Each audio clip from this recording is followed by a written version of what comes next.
The Perth Qantas International Business Lounge is located in Terminal 3. It services passengers travelling from Perth to London and Singapore and a seasonal route between Perth and Rome, and will be starting Perth to Paris shortly.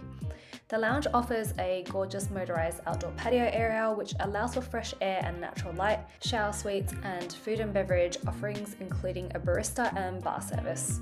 There is also self-service fruit-infused waters, drinks and teas. As I had a noon flight, the lounge was coming to the end of their breakfast service, so unfortunately some of the food warmers were empty or low. However, they did have a fresh stock of sandwiches, breads, cakes, fruit and also a cheese board.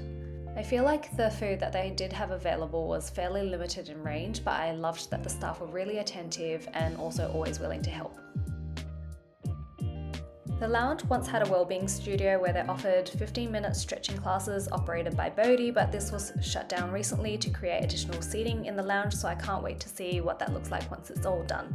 You can get into this lounge with One World Sapphire, which would be equivalent to most One World partner airlines in gold status. The flight from Perth to Singapore was on an A330 with a 1-to-1 seating configuration in business. I was warmly welcomed by the cabin crew and also given a complimentary pair of pajamas for the flight. The in-flight menu was also a set menu designed by Chef Neil Perry, which is unlike Singapore Airlines, which allows for a book the cook service.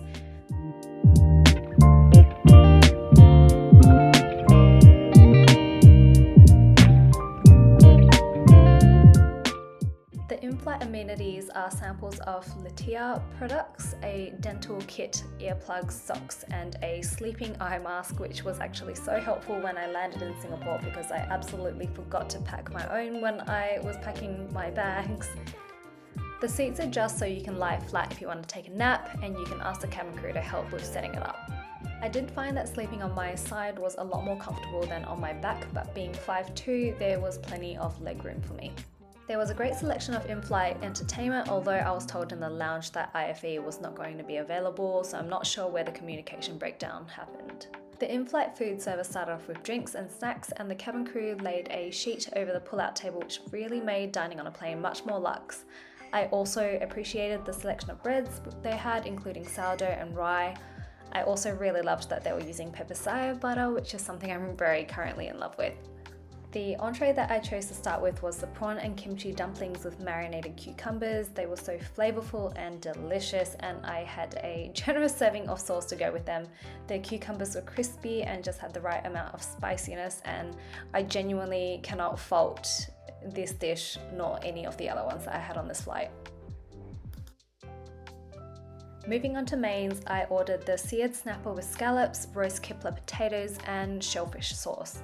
This dish was honestly perfection. Huge scallops and the kipper potatoes had a really nice bite to them even after having been roasted and reheated. For dessert, I chose the praline panna cotta with apple jelly, caramel and toasted hazelnuts, and this was probably the best dessert I've had so far on an airline. Usually with any dairy-based dessert, I tend to feel a little sickly after, and I feel like they balanced everything just right, from the sweetness of the apples to the nuttiness in the panna cotta. The toasted hazelnuts were perfectly complementary to the silkiness of the panna cotta.